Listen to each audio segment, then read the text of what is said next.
പ്രിയപ്പെട്ടവരെ, ഞാൻ വചനത്തിൻ്റെ ശക്തിയെക്കുറിച്ച് പറയുമ്പോൾ സാധാരണ അതിൻ്റെ ഉദാഹരണങ്ങളൊക്കെ ഇങ്ങനെ പറയാറുണ്ട്. ഒരിക്കലൊരു പ്രസംഗിക്കാനായിട്ട് എൻ്റെ അടുത്ത് വന്ന ഒരു ബ്രദറുണ്ട്. ആ ബ്രദർ റൊണാൾഡോ ഡിക്രൂസ് എന്ന് അദ്ദേഹത്തിൻ്റെ പേര്. അദ്ദേഹത്തിൻ്റെ മകളുടെ ഡെലിവറിയുമായി ബന്ധപ്പെട്ടൊരു സംഭവം പറഞ്ഞ് ഇപ്പോഴെൻ്റെ മനസ്സിലുണ്ട്. മകൾക്ക് ആരോഗ്യമൊന്നുമില്ല, ആശുപത്രിയിൽ അഡ്മിറ്റായി. അവർ പറഞ്ഞു സിസേറിയൻ. പക്ഷേ ഈ മനുഷ്യന് നോർമൽ ഡെലിവറിക്ക് കർത്താവ് അവൾക്ക് കൃപ കൊടുക്കും. ഈ അപ്പൻ അദ്ദേഹം ചെയ്തു, ലേബർ റൂമിൻ്റെ മുമ്പിൽ മുട്ടുകുത്തി ബൈബിൾ തുറന്നു വെച്ച് യോഹന്നാന്റെ സുവിശേഷം വായിക്കാൻ തുടങ്ങി. ഡോക്ടേഴ്സ് എന്ന് പറഞ്ഞ് മണ്ടത്തരം കാണിക്കരുത്, അമ്മയ്ക്കും കുഞ്ഞിനും അപകടം ഉണ്ടാവും, സിസേറിയനെ ഒപ്പിട്ട് തരണം. പുള്ളി പറഞ്ഞു, സാറേ, ഞാൻ വിശ്വസിക്കുന്ന സാക്ഷ്യം പെടുത്തുന്ന എൻ്റെ കർത്താവിൻ്റെ വചനത്തിന് അവർക്ക് നോർമൽ ഡെലിവറി കൊടുക്കാൻ ശക്തിയുണ്ടെന്ന് പറഞ്ഞു. ഹല്ലേലൂയ. പുള്ളി യോഹന്നാന്റെ സുവിശേഷം വായിച്ച് 10-ാം അധ്യായം 10-ാം വാക്യം വന്നപ്പോ, ഞാൻ വന്നിരിക്കുന്നത് അവർക്ക് ജീവൻ ഉണ്ടാകാനും അത് സമൃദ്ധിയായിട്ടുണ്ടാകാനുമാ.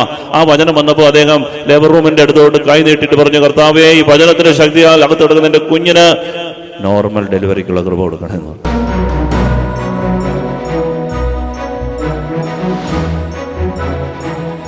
ദൈവവചനത്തോടുള്ള നമ്മുടെ ബന്ധത്തെ ആഴപ്പെടുത്തുന്ന ദിവസങ്ങളാണ്. നമുക്കറിയാം, നമ്മൾ മലങ്കര സുറിയാനി കത്തോലിക്ക സഭ ഈ വർഷം വചന വർഷമായിട്ട് ആചരിക്കുകയാണ്. നമ്മളെ സംബന്ധിച്ച് ദൈവവചനത്തോട് ആഴമുള്ളൊരു ബന്ധം, വചനത്തിൻ്റെ ശക്തി ഒക്കെ തിരിച്ചറിഞ്ഞ് പ്രാർത്ഥിക്കാനുള്ള അവസരം കൂടിയാണ്. ഹല്ലേലൂയ. സ്നേഹത്തോട് പറ ഹല്ലേലൂയ. അതുകൊണ്ട് ഈ സമയം നമ്മൾ പ്രാർത്ഥിക്കുന്ന വിഷയം എന്ന് പറയുന്നത് കർത്താവെ, വചനത്തിലൊന്ന് ആഴപ്പെടാനുള്ള ഒരു കൃപയ്ക്ക് വേണ്ടിയിട്ടാണ്. ഒരു നിമിഷം നമ്മൾ ഇങ്ങനെ ഒന്ന് പ്രാർത്ഥിക്കുകയാണ്. നമ്മൾ കരങ്ങളൊന്ന് നെഞ്ചോട് ചേർത്ത് വെച്ച് കണ്ണുകളൊന്ന് അടച്ച് ഉച്ചത്തിലൊന്ന് പ്രാർത്ഥിക്കാം. കർത്താവായ ദൈവമേ, അങ്ങയിൽ മറഞ്ഞിരിക്കുന്ന ആത്മജാതനും അങ്ങയുടെ സത്തയുടെ പ്രതിച്ഛായയുമായ വചനമാകുന്ന ദൈവത്തെ ഞങ്ങൾ ആരാധിക്കുന്നു. അങ്ങയുടെ ജീവദായകവും ദൈവീകവും കൽപ്പനകളുടെ മധുരസ്വരം ഗ്രഹിക്കുന്നതിനും ശ്രമിക്കുന്നതിനും ഞങ്ങളുടെ ബുദ്ധിയെ മനസ്സിനെ പ്രകാശിപ്പിക്കണമേ. അങ്ങയുടെ വചനത്തിൽ അങ്ങ് നൽകിയിട്ടുള്ള എല്ലാ വാഗ്ദാനങ്ങളും എല്ലാ അനുഗ്രഹങ്ങളും അനുസരിക്കുവാനായി ഞങ്ങൾക്ക് തന്നിട്ടുള്ള എല്ലാ വചനങ്ങളും ഞങ്ങൾക്ക് അനുഗ്രഹമാകട്ടെ. അതുവഴി ആത്മരക്ഷ സാധ്യമാവട്ടെ. വചനമനുസരിക്കാൻ ശക്തി ലഭിക്കട്ടെ. Hallelujah, hallelujah, hallelujah. സ്നേഹമുള്ളവരെ, നമ്മൾ വചനത്തിൻ്റെ അമ്മയായ പരിശുദ്ധ അമ്മയോട് നമ്മൾ പ്രാർത്ഥിക്കണം. വചനം കേൾക്കുമ്പോൾ വചനത്തിൻ്റെ ശക്തി തിരിച്ചറിയാം. കേൾവി ഇത് വെറുതെ ഒരു ക്ലാസ് അല്ല. നമ്മൾ കേട്ടിരിക്കെ തന്നെ ഈ വചനം പ്രവർത്തിക്കും. വചനത്തിൻ്റെ ശക്തിയാണ് നമ്മളെ ഒന്നിച്ചു കൂട്ടിയിരിക്കുന്നത്. ഇപ്പം നമ്മളിവിടെ ഒന്നിച്ചു കൂട്ടിയിരിക്കുന്നത് വചനത്തിൻ്റെ ശക്തിയാണ്. ഞാൻ പലപ്പോഴും ചിന്തിക്കുകയാണ്, ഇപ്പോൾ നമ്മുടെ ഇവിടെ ഞങ്ങൾ കഴിഞ്ഞ ദിവസങ്ങളിൽ നിങ്ങൾക്കറിയാം, ഞാൻ ഓസ്ട്രേലിയയിലൊക്കെയാണ് പോയത്. അപ്പോൾ അവിടെ ഞങ്ങളെ കൊണ്ടുപോയ ഒരു ഡോക്ടറിൻ്റെ കുടുംബമൊക്കെ ഇവിടെ ഇരിപ്പുണ്ട്, ഡോക്ടർ പ്രഷിയൊക്കെ. അപ്പോൾ അദ്ദേഹത്തിൻ്റെ ഞാൻ യൂട്യൂബിലൂടെ ഈ വചനം കൊടുത്തപ്പോഴാണ് അദ്ദേഹം ഇത് കേൾക്കുകയും എന്നെ കോണ്ടാക്ട് ചെയ്യുകയും ഒക്കെ ചെയ്തത്. അങ്ങനെ ഒരു ബന്ധം, ഒരു സൗഹൃദമായി, ഒരു സഹോദര തുല്യമായ ഒരു സ്നേഹമായി.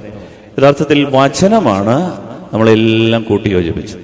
ഇപ്പം ഇവിടെ വിദേശത്ത് നിന്ന് പല ദൂരങ്ങൾ, ഇന്ന് എരുമേലിയിൽ നിന്ന് വന്നിരിക്കുന്ന ആളുകളുണ്ട്, അങ്ങ് ചാലക്കുടിയിൽ നിന്ന് ശുശ്രൂഷ വിളിച്ച് ഇവിടെ വന്നിരിക്കുന്ന ആളുകളുണ്ട്. അപ്പോൾ ഈ വചനമാണ് നമ്മളെ എല്ലാവരെയും ഒന്നിച്ച് കൂട്ടുന്നത്. Hallelujah, hallelujah. ഈ വചനത്തിന് ശക്തി ഉള്ളത് കൊണ്ടാണ് ആകർഷിക്കുന്നത്. Hallelujah, hallelujah. വചനത്തിന് ശക്തി ഉണ്ട്, വചനമാണ് പ്രവർത്തിക്കുന്നത്. പ്രിയപ്പെട്ടവരെ, ഞാൻ വചനത്തിന്റെ ശക്തിയെക്കുറിച്ച് പറയുമ്പോൾ സാധാരണ അതിൻ്റെ ഉദാഹരണങ്ങളൊക്കെ ഇങ്ങനെ പറയാറുണ്ട്. ഒരിക്കലൊരു പ്രസംഗിക്കാനായിട്ട് എൻ്റെ അടുത്ത് വന്നൊരു ബ്രദറുണ്ട്.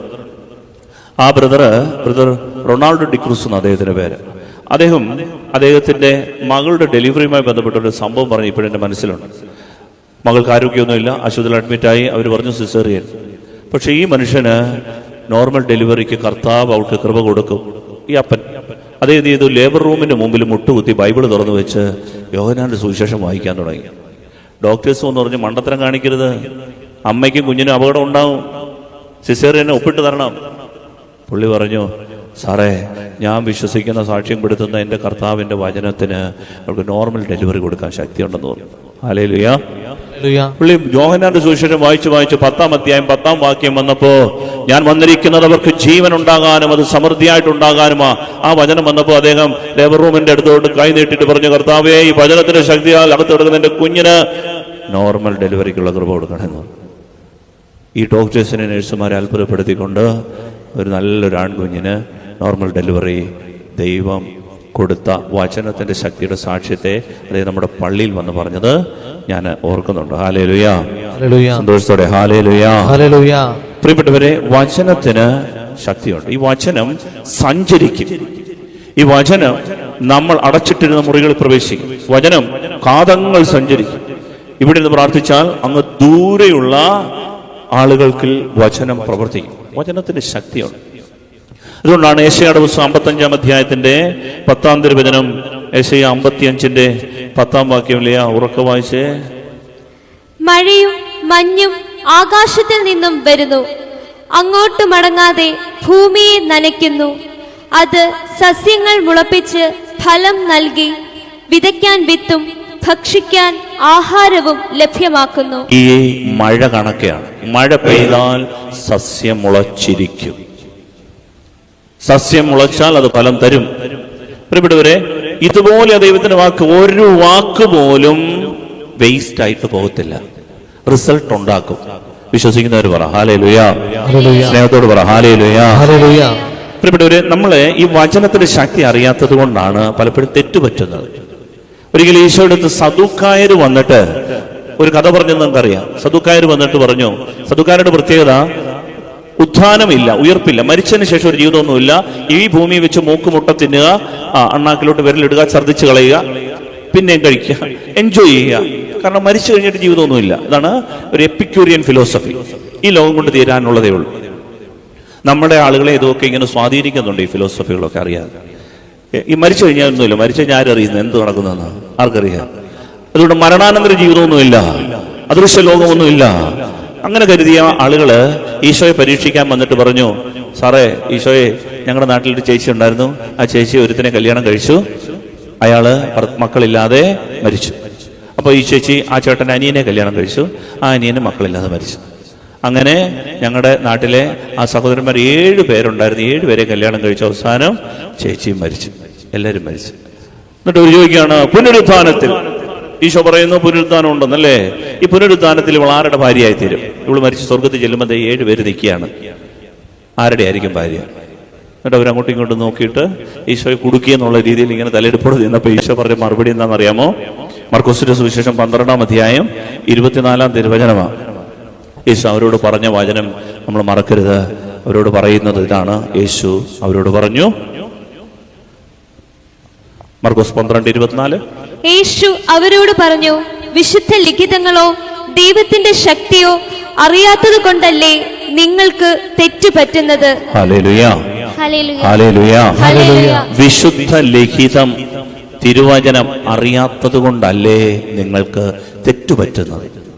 നമ്മുടെ ജീവിതത്തിൽ തെറ്റ്, പരാജയം, എടുത്ത തീരുമാനം പാളിപ്പോയി, ജീവിതം വിജയിക്കുന്നില്ല, എന്നും തോൽവി. പ്രിയപ്പെട്ടവരെ, ജീവിതം പരാജയപ്പെടാൻ ബൈബിളിൽ ഒരു കാരണം പറയുന്നുണ്ട്. ആ കാരണം ഇതേ ഉള്ളൂ: ദൈവവചനം നമുക്ക് അറിയില്ല. ഇതെവിടെ ഉപയോഗിക്കണമെന്നറിയില്ല, ഇതെങ്ങനെ പ്രയോഗിക്കണമെന്നറിയില്ല. എല്ലാത്തിനും വചനമാകുന്ന ആയുധമുണ്ട്. ഈ ആയുധം എടുത്ത് പ്രയോഗിക്കാൻ നമുക്ക് അറിയാത്തത് കൊണ്ടാണ് നമുക്ക് തെറ്റുപറ്റുന്നത്. Hallelujah, hallelujah. അതാണ് ഹോസിയ 4:6 വചനം പറയും. ഹോസിയയുടെ പുസ്തകം 4-ാം അധ്യായം 6-ാം തിരുവചനം പറയും, അജ്ഞത നിമിത്തം എന്റെ ജനം നശിക്കുന്നു. എന്റെ ജനം നശിക്കാൻ, ബൈബിള് പറയാണ്, എന്റെ ജനം നശിക്കാൻ കാരണം ജോലിയില്ലാത്തതല്ല, അവർക്ക് വീടില്ലാത്തതല്ല, അവർക്ക് പഠിക്കാൻ കഴിവില്ലാഞ്ഞിട്ടല്ല. എന്റെ ജനം നശിക്കാൻ കാരണം ബൈബിൾ പറയുന്നത് അജ്ഞതയാണ്. അല്ലേ? വചനം എന്താ? ഹോസിയ 4:6, നിന്റെ അമ്മയെ ഞാൻ നശിപ്പിക്കും, അജ്ഞത നിമിത്തം എന്റെ ജനം നശിക്കുന്നു. അജ്ഞത നിമിത്തം എന്റെ ജനം നശിക്കുന്നു. അറിവില്ല. അതുകൊണ്ടാണ് പൗലോസ് പഠിപ്പിക്കുകയാണ്, അറിവുണ്ടെന്ന് ഭാവിക്കുന്നവൻ അറിയേണ്ടത് അറിയുന്നില്ല. അറിവുണ്ടെന്ന് ഭാവിക്കുന്നവൻ അറിയേണ്ടത് അറിയുന്നില്ല. എല്ലാം അറിയാം, പക്ഷേ വചനം അറിയാല്ല. നമ്മുടെ ഈ പെന്തക്കോസ്ത് സഹോദരങ്ങൾ അവരെ ഹൈലൈറ്റ് ചെയ്യുകയല്ല, അവരുടെ ഒരു പ്രത്യേകത, അവര് ദൈവത്തിന്റെ വചനം മനപ്പാടമാകും. കക്ഷത്തിലൊരു ബൈബിള് കാണും, എവിടെ പോയാലും ഈ വചനം എടുത്ത് അങ്ങ് പ്രയോഗിക്കും. പ്രിയപ്പെട്ടവരെ, അപൂർണമായ ഒരു ആരാധനാ രീതിയാണത്. എങ്കിലും ഈ കാര്യത്തിൽ സോളാ സ്ക്രിപ്റ്റൂര, വചനം മതി, വചനം പക്ഷെ അവർക്ക് കാണാപ്പാടാണ്. കുഞ്ഞുങ്ങളും വലിയവരും എല്ലാം വചനം മനപ്പാടമാക്കി നടക്കും. അവർക്ക് യാതൊരു നാണവുമില്ല ബൈബിൾ കൊണ്ട് നടക്കാൻ. കാരണം എന്താണെന്നറിയാമോ? അവർക്ക് അങ്ങനെ ഒരു വെളിപാട് കിട്ടിയിട്ടുണ്ട്. വചനത്തിൽ ഒരു ശക്തിയുണ്ട്. ഹല്ലേലൂയ. നിങ്ങൾ ശ്രദ്ധിച്ചോ, നമ്മൾ വിശുദ്ധ കുർബാനയില് പടിഞ്ഞാറോട്ട് വിശുദ്ധ കുർബാന എഴുന്നള്ളിക്കുമ്പോൾ നമ്മുടെ സഹോദരങ്ങള് മർബഹാസ കിലുക്കി ധൂപക്കുറ്റി എടുത്ത് മണിയടിച്ച്, അല്ലേ? അതേപോലെയാണ് ഏവൻഗേലിയോൻ വായിക്കാൻ വരുമ്പോഴും, അല്ലേ, തിരിപിടിക്കും, മർബഹാസ കിലുക്കും, അല്ലേ? കാരണം കുർബാനയ്ക്ക് കൊടുക്കുന്ന അതേ പ്രാധാന്യമാണ് സഭ ദൈവവചനത്തിന് കൊടുക്കുന്നത്. വചനം യേശുവാണ്. Hallelujah, hallelujah, hallelujah, hallelujah. നമുക്കൊന്ന് വചനം ഏറ്റു പറയാം. ആദിയിൽ വചനമുണ്ടായിരുന്നു, വചനം ദൈവത്തോടു കൂടെയായിരുന്നു, വചനം ദൈവമായിരുന്നു. ആദിയിൽ അവൻ ദൈവത്തോടു കൂടെയായിരുന്നു, സമസ്തവും അവനിലൂടെ ഉണ്ടായി, ഒന്നും അവനെ കൂടാതെ ഉണ്ടായിട്ടില്ല.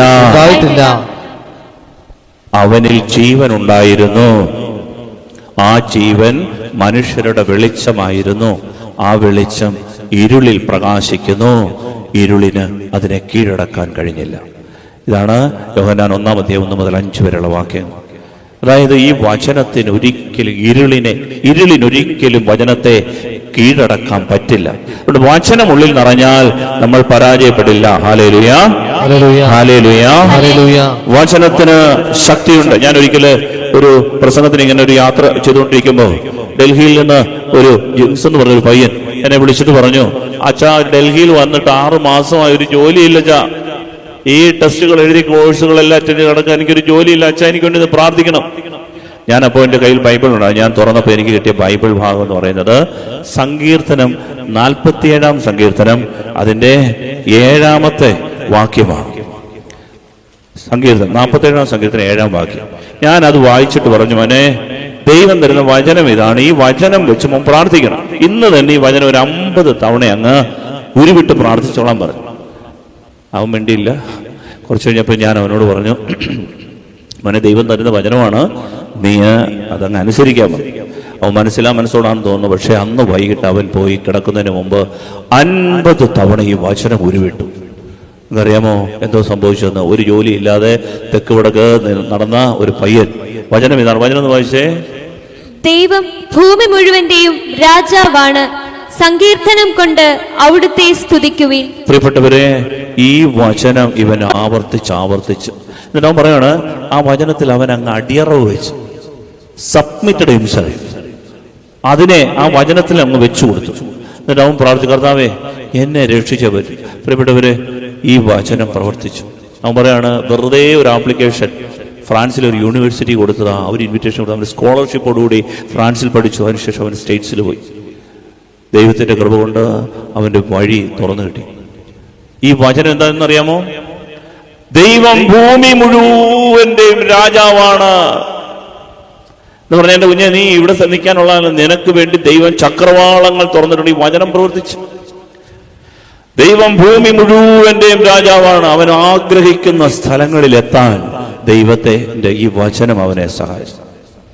നമ്മള് ദൈവത്തിന്റെ വചനത്തിന് അടിയറവ്, ദൈവത്തിന്റെ വചനത്തിന്റെ ശക്തി തിരിച്ചറിയണം. Hallelujah, hallelujah, hallelujah. ഞാൻ നിങ്ങളോട് പറഞ്ഞിട്ടുണ്ട്, ഒരിക്കല് ഞാനൊരു പള്ളിയിൽ ആരാധന ഇതുപോലെ നടത്തുമ്പോൾ ഒരു അമ്മ വന്ന് സങ്കടത്തോട് പറഞ്ഞു, ഞങ്ങളുടെ വീട്ടിൽ അതിഥിയായിട്ട് വന്ന ഒരമ്മ, ത്രേസ്യാന്ന് അവര്, 65 വയസ്സ്, റിട്ടയർഡ് ടീച്ചറാണ്, ട്രിവാൻഡ്രം കിംസില് അഡ്മിറ്റാണ്. സർജറിക്ക് വേണ്ടിയിട്ട് ഓപ്പറേഷൻ ചെയ്ത് കിടക്കുകയാണ്. കാരണം പെട്ടെന്ന് ബ്രെയിൻ ഹെമറേജ് ആയി, കോൺഷ്യസ് അല്ല. നാളെ തലയൊക്കെ മാർക്ക് ചെയ്ത് കിടക്കുക, നാളെ സർജറിയാ, സ്കളൊക്കെ ഇളക്കി. പ്രിയപ്പെട്ടവരെ, ഈ അമ്മ വന്ന് വിഷമിച്ചോട് പറയും, ഞങ്ങളുടെ വീട്ടിൽ വിരുന്ന് വന്നൊരമ്മയാ അച്ഛാ, ഞങ്ങളുടെ വീട്ടിൽ കുഴഞ്ഞു വീണ ഉണ്ട് അച്ഛാ, പ്രാർത്ഥിക്കണം. പ്രിയപ്പെട്ടവരെ, ആരാധനയിൽ ഈ വചനം അയച്ച് ഞങ്ങൾ പ്രാർത്ഥിച്ചു. ജനം ഏറ്റെടുത്ത് പ്രാർത്ഥിച്ചു. വചനം ഇതായിരുന്നു. ജ്ഞാനത്തിന്റെ പുസ്തകം 16:12 തിരുവചനം, മരുന്നോ ലേപനൌഷധമോ അല്ല കർത്താവേ, എല്ലാവരെയും സുഖപ്പെടുത്തുന്ന ഞങ്ങളുടെ വചനമാണ് അവരെ സുഖപ്പെടുത്തിയത്. ഈ വചനം അയച്ചു പ്രാർത്ഥിച്ചുള്ള പ്രിയപ്പെട്ടവരെ, ഒരു സാക്ഷ്യം പറഞ്ഞതാണ്. ആ വ്യക്തി ആ രാത്രി കണ്ണുകൾ ചലിപ്പിച്ചു. ഡോക്ടേഴ്സ് ഒന്നുകൂടെ സ്കാൻ ചെയ്തു. അവർ ഞെട്ടിപ്പോയി. 2 റിപ്പോർട്ട് വെച്ചിട്ട് അവർ പറഞ്ഞു, ഇതാണ് ആദ്യത്തെ റിപ്പോർട്ട്, ഇതാണ് രണ്ടാമത്തെ റിപ്പോർട്ട്, അതുകൊണ്ട് സർജറി മാറ്റിവെച്ചെന്ന് പറഞ്ഞു. പിന്നീട് അവർ നോർമൽ ലൈഫിലേക്ക് വന്നു.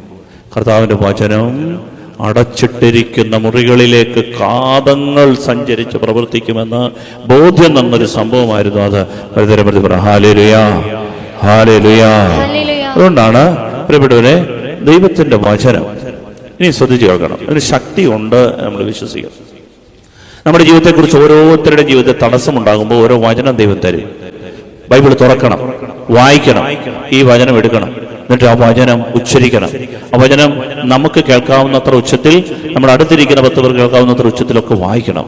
പ്രിയപ്പെട്ടവരെ, വചനത്തിന്റെ ശക്തിയിൽ വിശ്വസിച്ച് വായിക്കണം. You should submit yourself to the word of God. നമ്മളെ തന്നെ അടിമ വെച്ച് നമ്മൾ ആ വചനം ഏറ്റെടുത്ത് പ്രാർത്ഥിക്കണം. അപ്പോൾ വചനത്തിന്റെ ശക്തി പ്രവർത്തിക്കും. അതുകൊണ്ടാണ് ഈശോ പറഞ്ഞത്, നിങ്ങൾ കേട്ടിരിക്കെ തന്നെ ഈ വചനം നിങ്ങൾക്ക് ശുദ്ധി കൈവരുത്തും. ഇത് സാധാരണ വാക്കുകൾ പോലല്ല, മംഗളത്തിലെ മനോരമയിലെ വാർത്ത പോലല്ല. ഇത് ദൈവത്തിന്റെ നിശ്വാസമാണ്, അവന്റെ ചൂട് കാറ്റാണ്, അവന്റെ ജീവനാണ്. ഈ ജീവൻ നമ്മുടെ ഇടയിൽ പ്രവർത്തിക്കും. വിശ്വാസത്തോടെ ഹല്ലേലൂയ, ഹല്ലേലൂയ, സന്തോഷത്തോടെ ഹല്ലേലൂയ, ഹല്ലേലൂയ, ഹല്ലേലൂയ, ഹല്ലേലൂയ. പ്രിയപ്പെട്ടവരെ, ഇനി ശ്രദ്ധിക്കണേ. എന്തിനാണ് ദൈവം ഈ വചനം തരുന്നത്? എന്തിനാണ് ഈ വചനം തരുന്നത്? നമ്മുടെ ആത്മാവിന്റെ രക്ഷയ്ക്ക് വേണ്ടിയിട്ടാണ് ദൈവം വചനം തരുന്നത്. വേണമെങ്കിൽ നമുക്ക് ഒരു സാമ്പത്തിക തടസ്സം വന്നു, കടം, ഒരു രോഗം വന്നു, കർത്താവെ സൗഖ്യപ്പെടുത്തണേ, വേണമെങ്കിൽ ദൈവത്തിന് നേരിട്ട് ഒരു ലോട്ടറി തന്ന് ഒരു സൗഖ്യം തന്ന് രക്ഷപ്പെടുത്തല്ലോ, രക്ഷപ്പെടുത്താം. ദൈവത്തിന് കഴിവുണ്ട്. പക്ഷേ ദൈവത്തിന്റെ രീതി, നാം ദൈവത്തോടൊരു കാര്യം ചോദിച്ചാൽ ദൈവം നമ്മെ അനുഗ്രഹിക്കുന്ന രീതി വചനം തന്നാണ്. എന്താ അങ്ങനെ ഒരു രീതി? ശ്രദ്ധിച്ച് കേൾക്കണം. ദൈവത്തിന് കഴിവില്ലാഞ്ഞിട്ടല്ല, മറിച്ച് ഈ വചനം നമ്മുടെ ആത്മാവിൽ പ്രവർത്തിക്കും. ഈ വചനം ക്രിയ ചെയ്ത് നമ്മുടെ ആത്മാവിനെ നിത്യതയിലെത്തിക്കും. ഹല്ലേലൂയ, സ്നേഹത്തോടെ ഹല്ലേലൂയ, ഹല്ലേലൂയ. പ്രിയപ്പെട്ട ദൈവമക്കളെ, ഇത് വളരെ പ്രധാനപ്പെട്ട ഒരു കാര്യം. ദൈവ മക്കൾ ആത്മീയമായി വളരാൻ ദൈവം തരുന്ന വഴിയാണ് ദൈവവചനം. കാനായിൽ വീഞ്ഞു തീർന്നു. ഈശോ പറഞ്ഞു, ചന്തയിൽ പോയി 4 ചാക്ക് ഉണക്കമുന്തിരിങ്ങ വാങ്ങിച്ചുണ്ടോ, ഞാനിപ്പോ ശരിയാക്കി തരാമെന്ന്. ഈശോ പറഞ്ഞു ഒരു വചനം. അമ്മ പറഞ്ഞു, അവൻ പറയുന്നത് പോലെ ചെയ്യുവിൻ. ആ വചനം അവരതുപോലെ അനുസരിച്ച് 6 കൽഭരണികൾ നിറയെ വെള്ളം നിറയ്ക്കുവിൻ. ഇതാ ഈശോ പറഞ്ഞ വചനം. അവർ ചോദ്യം ചെയ്തോ, ഇവിടെ എന്നാത്തിനാ ഇപ്പൊ ഈ വെള്ളം നിറയ്ക്കുന്നേ? അതും കൽഭരണിക്കകത്ത്, അതും വക്കോളം. ഇവിടെ വീഞ്ഞിന്റെ പ്രശ്നമാ, നീ എന്നാത്തിനാ ഞങ്ങളെ കൊണ്ട് വെള്ളം കോരിക്കുന്നേ? മുറുമുറുത്തില്ല, തർക്കിച്ചില്ല, അന്ധമായിട്ട് ഈശോ പറഞ്ഞ ആ വചനം അനുസരിച്ചു. എന്താ സംഭവിച്ചേ? വെള്ളം വീഞ്ഞായി. ഹല്ലേലൂയ. ഈശോ പറഞ്ഞ വചനം കണ്ണും പൂട്ടി അനുസരിക്കുക. പ്രിയപ്പെട്ടവരെ, ദൈവം പ്രവർത്തിക്കും. കാരണം ഈ വചനത്തോടുള്ള അനുസരണം, വിധേയത്വം നമ്മളുടെ അഹങ്കാരത്തിന്റെ കൊമ്പൊടിക്കും. നമ്മുടെ ആത്മാവ് രക്ഷപ്പെടും. മനസ്സിലായൊരു ഹല്ലേലൂയ. പ്രിയപ്പെട്ടവരെ, ഈ ലോകത്തിലെ ഏറ്റവും വലിയ പാടുള്ള കാര്യം ഏതാണെന്നറിയാവോ? അനുസരണമാണ്, വിധേയത്വമാണ്. ആരും വിട്ടുകൊടുക്കുകയല്ല. ഞാൻ പിടിച്ച മുയലിന് 3 കൊമ്പ്. നമ്മുടെ ആത്മാവിന്റെ നാശം നമ്മുടെ ഈ അനുസരണക്കേടാണ്. അതാണ് ഒന്നാമത്തെ പാപം. ഏദൻ തോട്ടത്തിൽ അനുസരണക്കേട്. ഈ അനുസരണക്കേടാണ് എന്നറിയാവുന്ന ദൈവം നമ്മുടെ ആത്മാവിനെ രക്ഷിക്കാൻ തന്നതാണ് അനുസരിക്കാനുള്ള വചനം. ഹല്ലേലൂയ, സന്തോഷത്തോടെ ഹല്ലേലൂയ, സ്വരമുയർത്തി ഹല്ലേലൂയ. ഏറ്റു പറഞ്ഞ് പ്രാർത്ഥിക്കാം. പരിശുദ്ധാത്മാവേ, എഴുന്നള്ളി വരണമേ. അങ്ങയുടെ ഇഷ്ടദാസിയായ പരിശുദ്ധ മറിയത്തിന്റെ വിമല ഹൃദയത്തിന്റെ ശക്തമായ മധ്യസ്ഥതയാ ഞങ്ങളിൽ നിറയണമേ. Hallelujah, hallelujah. പ്രിയപ്പെട്ടവരെ, കർത്താവിനോട് പ്രാർത്ഥിച്ച കർത്താവ് പടപട കാര്യങ്ങൾ തരും. ഇന്ന് തന്നെ എൻ്റെ അടുത്ത് വന്നൊരു 3-4 പേര് ഇവിടെ വന്ന്, ഒരു കുടുംബം ഒരു അമ്മ വന്നിട്ട് പറയാം, അച്ഛാ ഇവിടെ വന്ന് പ്രാർത്ഥിച്ചതിൻ്റെ ഫലമായിട്ട് മൂത്ത മകൾക്ക് PR കിട്ടിയ കാര്യം നന്ദി പറഞ്ഞുകൊണ്ട് ആരാധന. അച്ഛാ വേറൊരാൾ, ഒരു മകന്, അവന് മുറിഞ്ഞാല് പള്ളിയിൽ ഒരു ആരാധന നടത്തിക്കൊണ്ടിരുന്ന സമയത്ത് ആരാധനയിൽ നിയോഗം വെച്ചു. ഇവിടെ വന്നും പ്രാർത്ഥിക്കുമായിരുന്നു, കർത്താവേ 1 വർഷത്തിനുള്ളിൽ ഈ പെരുന്നാളിൻ്റെ കൊടി ഇറക്കുന്നതിന് മുമ്പ് എനിക്ക് ജോലി കിട്ടണം. റാസയുടെ അന്ന് ആരാധന കഴിഞ്ഞ അടുത്ത ദിവസം അവന് ദൈവം വന്ന് അവന് നന്ദി പറഞ്ഞുകൊണ്ട് വന്ന് ബലിപീഠത്തിൽ പാസ്പോർട്ടൊക്കെ വെച്ചിട്ടുണ്ട്. പ്രിയപ്പെട്ടവരെ, ഇവിടെ വന്ന് പ്രാർത്ഥിക്കുന്ന അനേകർക്ക് ഒരു സൗഖ്യങ്ങളുടെ സാക്ഷ്യങ്ങളുണ്ട്, ജോലിയുടെ സാക്ഷ്യങ്ങളുണ്ട്. കർത്താവ് പ്രാർത്ഥിച്ചാൽ അനുഗ്രഹങ്ങൾ തരും. പക്ഷേ ശ്രദ്ധിക്കണം, തലവേദന പോയാൽ പല്ലുവേദന വരും, പല്ലുവേദന പോയാൽ വയറ്റുവേദന വരും.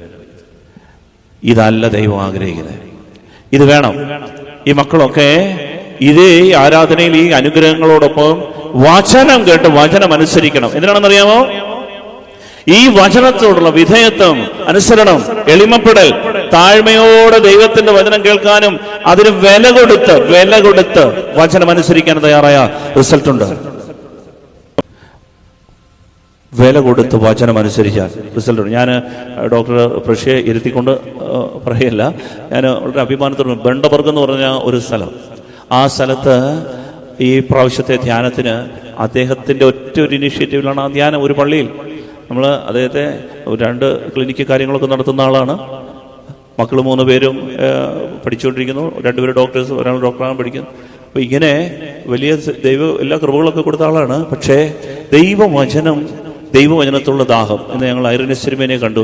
പിതാവ് വർഷങ്ങൾക്ക് മുൻപ് ജീസസ് യൂത്തിലൂടെ അവരുടെ ഒക്കെ കോർഡിനേറ്ററായിട്ട് അദ്ദേഹം ഉണ്ടായിരുന്നു, മെൻറ്ററായിട്ടുണ്ടായിരുന്നു. അതേ വർഷങ്ങൾ കൊണ്ട് ഈ ദൈവവചനവുമായി ബന്ധപ്പെട്ടുകൊണ്ട് ജീവിക്കുന്ന ഒരാളാണ് അദ്ദേഹം.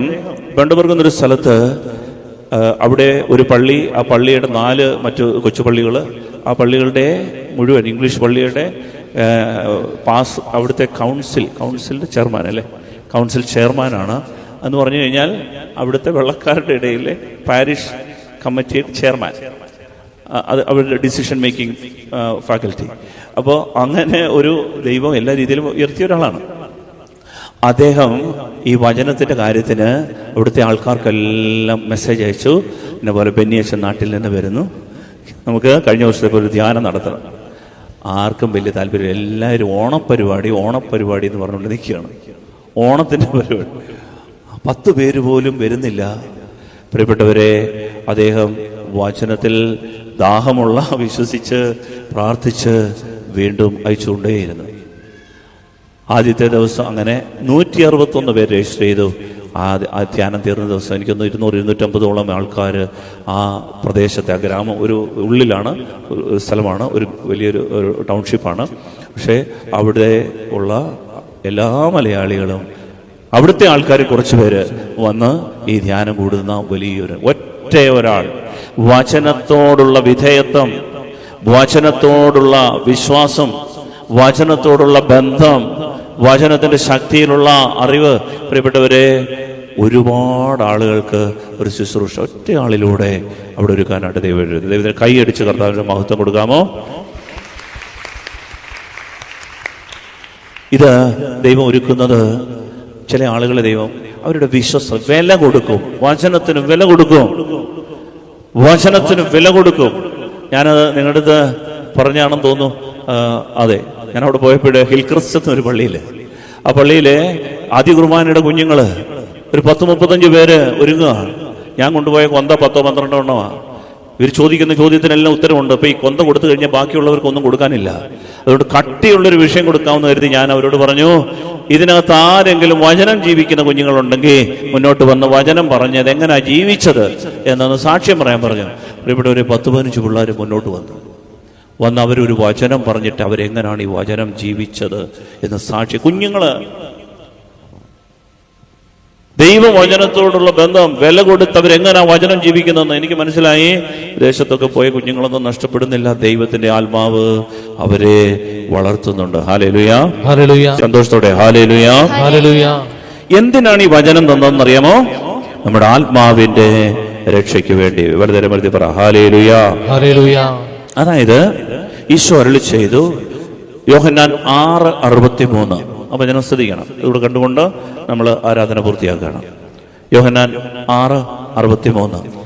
ആത്മാവാണ് ജീവൻ നൽകുന്നത്, ശരീരം ഒന്നിനും ഉപകരിക്കുന്നില്ല. ആത്മാവാണ് ജീവൻ നൽകുന്നത്, ശരീരം ഒന്നിനും ഉപകരിക്കുന്നില്ല. ആത്മാവാണ് ജീവൻ നൽകുന്നത്. എന്നിട്ട് അടുത്ത വചനം, നിങ്ങളോട് ഞാൻ പറഞ്ഞ വാക്കുകൾ ആത്മാവും ജീവനുമാണ്. ഈശോ പറഞ്ഞ വചനം അതെന്താണ്? ആത്മാവും ജീവനുമാണ്. പ്രിയപ്പെട്ടവരെ, ഈശോ ഒരു വചനം പറഞ്ഞാൽ അതിനകത്തൊരു സ്പിരിറ്റ് ഉണ്ട്. ഞാൻ പറഞ്ഞുതരാം. അതായത് ഈശോ ദൈവവചനം പറഞ്ഞ് നമ്മൾ വെറുതെ വായിച്ചു തള്ളല്ല. ഇപ്പം ദൈവവചനത്തിന്റെ ശുശ്രൂഷ മേഖലയാണ്. നമ്മൾ ഈ വർഷം മുഴുവനും ദൈവവചനം വായിക്കാനുള്ള രീതികൾ, 6 രീതികളെ നമ്മളിങ്ങനെ പറയുന്നുണ്ട്. ഏതൊക്കെയാണ്? ലക്ഷ്യോ ദിവ്യന, വിശുദ്ധ വായന 1, ആവർത്തിച്ച് വായിക്കുക അല്ലെങ്കിൽ മനസ്സിരുത്തി വായിക്കുക, വിചിന്തനം ചെയ്യുക, റിഫ്ലക്ഷൻ, പ്രാർത്ഥിക്കുക, വചനം വെച്ച് പ്രാർത്ഥിക്കുക, 4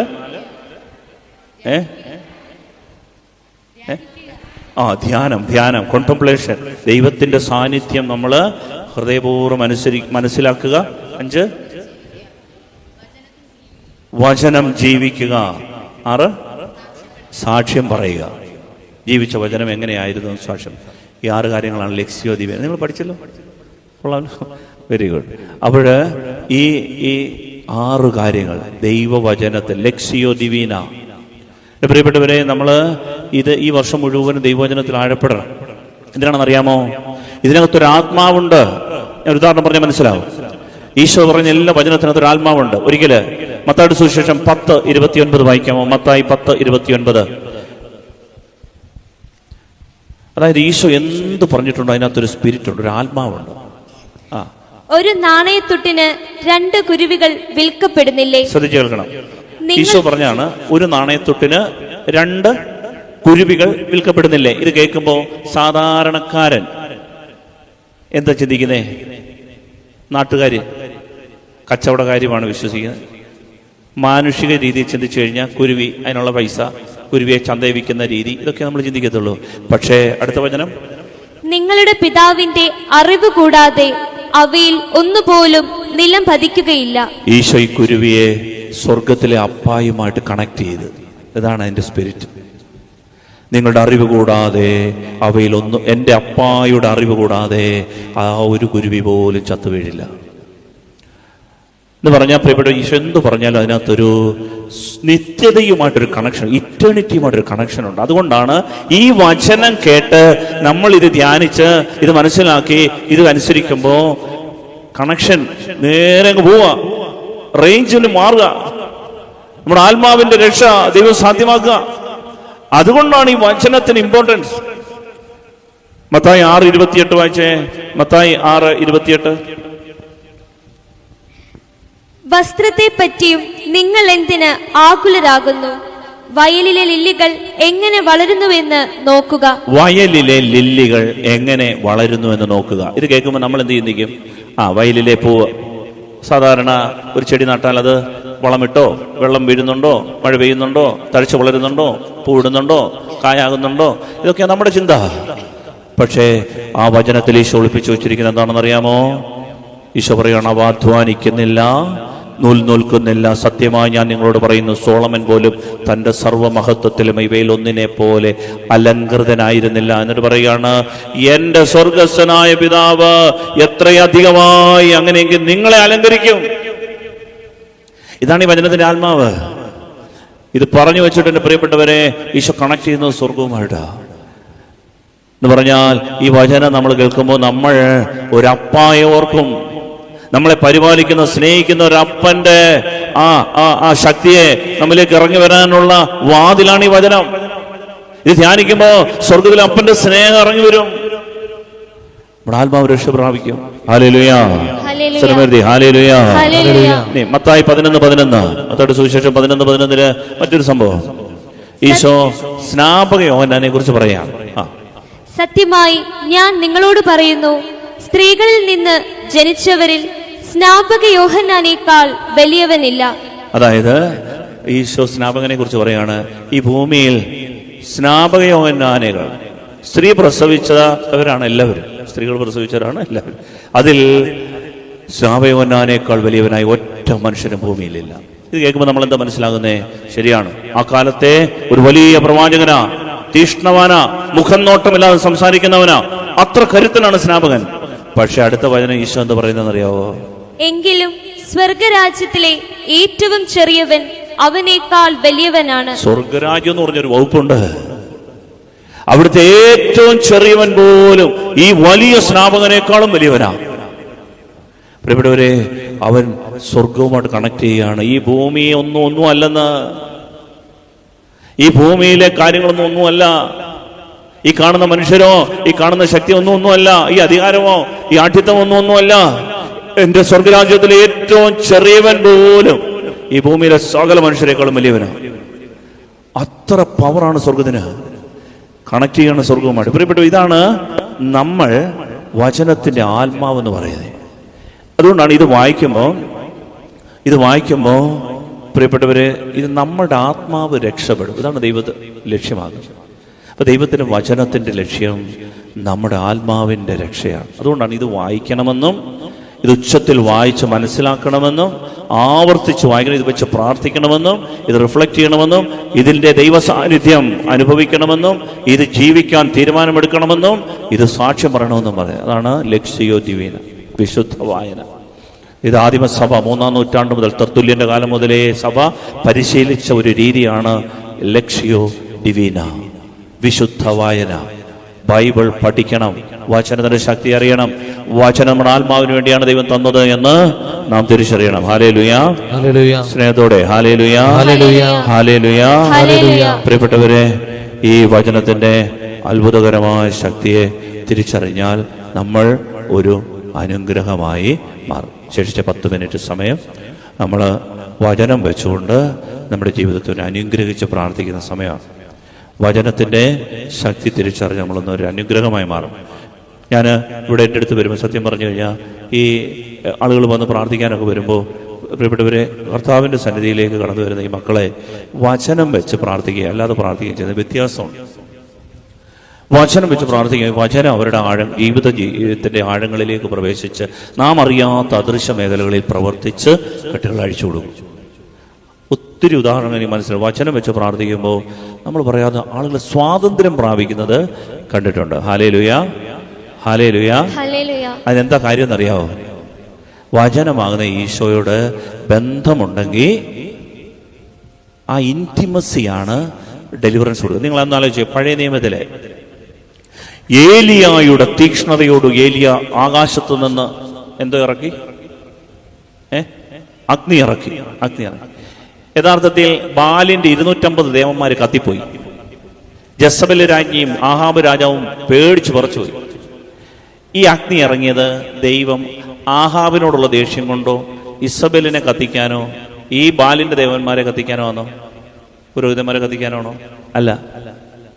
ഈ അഗ്നി ഇറങ്ങിയത് ഏലിയ എന്ന് പറയുന്ന ഒരുവന്റെ ദൈവബന്ധത്തിന്റെ വെളിപാടുകൊണ്ടാണ് ഇറങ്ങിയത്. ഈ ഏലിയ എന്ന് പറയുന്ന ഒരാളിന് ദൈവത്തോടുള്ള തീക്ഷ്ണത കൊണ്ടാണ് എൻ്റെ പ്രിയപ്പെട്ട മക്കളെ അഗ്നി ഇറങ്ങിയത്. അല്ല ദൈവത്തിന് അവനോട് ദേഷ്യമുള്ളത് കൊണ്ടോ കത്തിക്കാൻ വേണ്ടിയിട്ട് നമ്മൾ അങ്ങനെ കരുതരുത്. നമുക്ക് വചനത്തോടും ദൈവത്തോടുമുള്ള ബന്ധമാണ് അനുഗ്രഹത്തിന്റെ കാരണമാകുക. ഞാൻ ഒരു ഉദാഹരണം പറയാം. നിങ്ങൾ യോഹന്നാന്റെ സുവിശേഷം 11-ാം അധ്യായത്തില് ലാസറിന്റെ കല്ലറയില് മാർത്തായും മറിയവും രണ്ടുപേരും കരയുന്ന ഒരു രംഗമുണ്ട്. നിങ്ങൾ വായിച്ചിട്ടുണ്ടോ? ഉണ്ട്.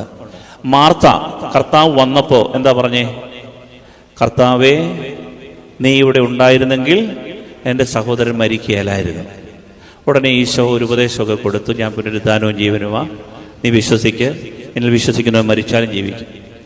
എന്നാൽ പിന്നെ മറിയം കർത്താവ് നിന്നെ വിളിക്കുന്നു എന്ന് കേട്ടിട്ട് വീട്ടിൽ നിന്ന് വന്ന് ഈ ഗ്രാമത്തിന്റെ വാതിൽക്കൽ വെച്ചിട്ട് മറിയവും ഇതേ കാര്യം തന്നെ കർത്താവിനോട് പറയുന്നുണ്ട്. കർത്താവേ, നീ ഇവിടെ ഉണ്ടായിരുന്നെങ്കിൽ എൻ്റെ സഹോദരൻ മരിക്കുകയില്ലായിരുന്നു. 11-ാം അധ്യായം എത്രാം വാക്യമാ?